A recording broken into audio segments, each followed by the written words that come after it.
Bulan Safar adalah bulan kedua dalam penanggalan Hijriyah Islam. Sebagaimana bulan lainnya, ia merupakan bulan dari bulan-bulan Allah yang tidak memiliki kehendak dan berjalan sesuai dengan apa yang Allah ciptakan untuknya. Masyarakat jahiliyah kuno, termasuk bangsa Arab, sering mengatakan bahwa bulan Safar adalah bulan sial. Tasawuf anggapan sial ini telah terkenal pada umat jahiliyah dan sisa-sisanya masih ada di kalangan muslimin hingga saat ini. Abu Hurairah berkata, bersabda Rasulullah, tidak ada wabah yang menyebar dengan sendirinya tanpa kehendak Allah, tidak pula ramalan sial, tidak pula burung hantu, dan juga tidak ada kesialan pada bulan Safar. Menghindarlah dari penyakit kusta sebagaimana engkau menghindari singa. Hari Imam Al-Bukhari dan Muslim. Ungkapan haditlah, atau tidak ada penularan penyakit itu, bermaksud meluruskan keyakinan golongan jahiliyah, karena pada masa itu mereka berkeyakinan bahwa penyakit itu dapat menular dengan sendirinya, tanpa bersandar pada ketentuan dari takdir Allah. Sakit atau sehat, musibah atau selamat, semua kembali kepada kehendak Allah. Penularan hanyalah sebuah sarana berjalannya takdir Allah.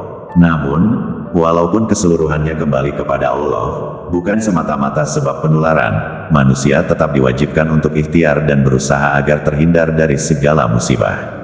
Dalam kesempatan yang lain Rasulullah bersabda, janganlah unta yang sakit didatangkan pada unta yang sehat. Maksud hadits la tiarata atau tidak diperbolehkan meramalkan adanya hal-hal buruk adalah bahwa sandaran tawakal manusia itu hanya kepada Allah, bukan terhadap makhluk atau ramalan. Karena hanyalah Allah yang menentukan baik dan buruk, selamat atau sial, kaya atau miskin. Zaman atau masa tidak ada sangkut pautnya dengan pengaruh dan takdir Allah. Ia sama seperti waktu-waktu yang lain, ada takdir buruk dan takdir baik. 4 hal sebagaimana dinyatakan dalam hadits di atas itulah yang ditiadakan oleh Rasulullah dan ini menunjukkan akan wajibnya bertawakal kepada Allah, memiliki tekad yang benar, agar orang yang kecewa tidak melemah dihadapkan pada perkara-perkara tersebut. Bila seorang muslim pikirannya disibukkan dengan perkara-perkara tersebut, maka tidak terlepas dari 2 keadaan. Pertama, menuruti perasaan sialnya itu dengan mendahulukan atau meresponsnya, maka ketika itu dia telah menggantungkan perbuatannya dengan sesuatu yang tidak ada hakikat.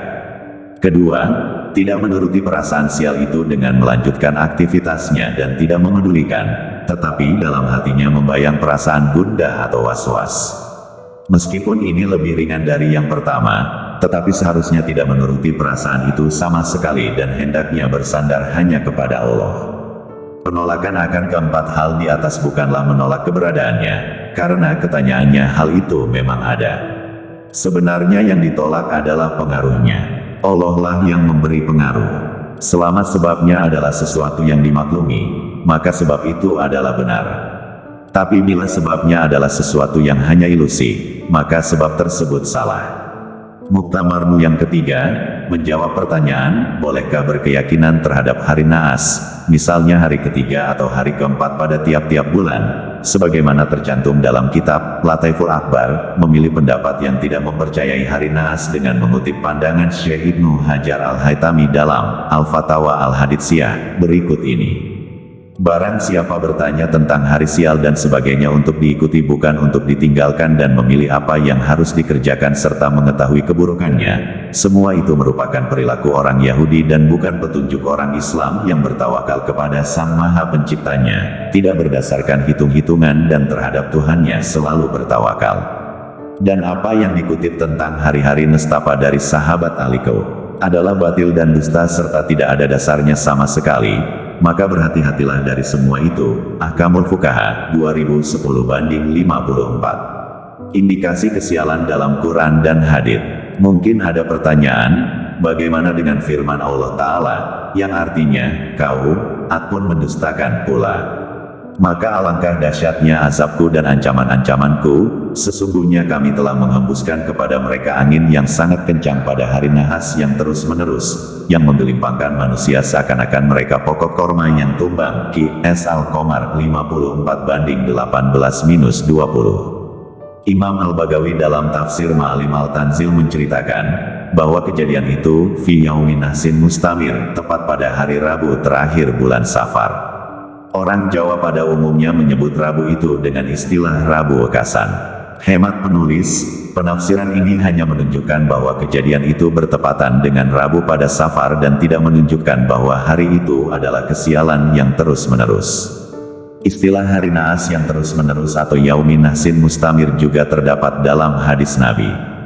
Tersebut dalam Faid Al-Qadir, Juz 1, Hal 45, Rasulullah bersabda, Akhiru Arbi'a fi al-syahri Yaumun Nahsin Mustamir, Rabu terakhir setiap bulan adalah hari sial terus.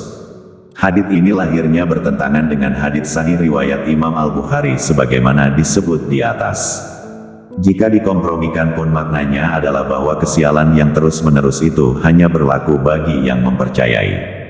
Bukankah hari-hari itu pada dasarnya netral, mengandung kemungkinan baik dan jelek sesuai dengan ikhtiar perilaku manusia dan ditakdirkan Allah?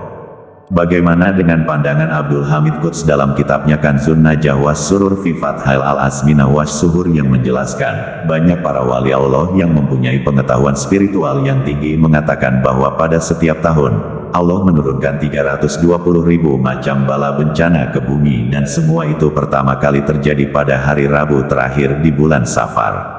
Oleh sebab itu hari tersebut menjadi hari yang terberat di sepanjang tahun. Maka barang siapa yang melakukan salat 4 rakaat nawafil, sunnah di mana setiap rakaat setelah Al-Fatihah dibaca surat Al-Kautsar 17 kali lalu surat Al-Ikhlas 5 kali, surat Al-Falaq dan surat An-Nas masing-masing sekali, lalu setelah salam membaca doa, maka Allah dengan kemurahannya akan menjaga orang yang bersangkutan dari semua bala bencana yang turun di hari itu sampai sempurna setahun. Mengenai amalan-amalan tersebut di atas, mengutip Kiai Haji Abdul Kholiq Mustaqim, pengasuh pesantren Al-Wardiyah Tambak Beras Jombang, para ulama yang menolak adanya bulan sial dan hari nahas Rabu Wekasan berpendapat dikutip dengan penyesuaian. Pertama, tidak ada nas hadits khusus untuk akhir Rabu bulan Safar, yang ada hanya nas hadits daif yang menjelaskan bahwa setiap hari Rabu terakhir dari setiap bulan adalah hari nahas atau sial yang terus-menerus, dan hadits daif ini tidak bisa dibuat pijakan kepercayaan. Kedua, tidak ada anjuran ibadah khusus dari syara. Ada anjuran dari sebagian ulama tasawuf namun landasannya belum bisa dikategorikan hujah secara syar'i. Ketiga, tidak boleh, kecuali hanya sebatas sholat hajat lidafil bala, al-mahfuf untuk menolak balak yang dikhawatirkan, atau nafilah mutlakoh salat sunnah mutlak sebagaimana diperbolehkan oleh syara, karena hikmahnya adalah agar kita bisa semakin mendekatkan diri kepada Allah Ta'ala. Mengutip pandangan Rais Syuriah PWNU Jawa Timur, Kiai Haji Miftahul Akhyar tentang hadits kesialan terus-menerus pada Rabu terakhir tiap bulan, dinyatakan, nahas yang dimaksud adalah bagi mereka yang meyakininya, bagi yang mempercayainya, tetapi bagi orang-orang yang beriman meyakini bahwa setiap waktu, hari, bulan, tahun ada manfaat dan ada mafsadah, ada guna dan ada madaratnya. Hari bisa bermanfaat bagi seseorang, tetapi juga bisa juga nahas bagi orang lain. Artinya hadits ini jangan dianggap sebagai suatu pedoman, bahwa setiap Rabu akhir bulan adalah hari naas yang harus kita hindari. Karena ternyata pada hari itu, ada yang beruntung, ada juga yang buntung. Tinggal kita berikhtiar meyakini, bahwa semua itu adalah anugerah Allah. Wallahu a'lam.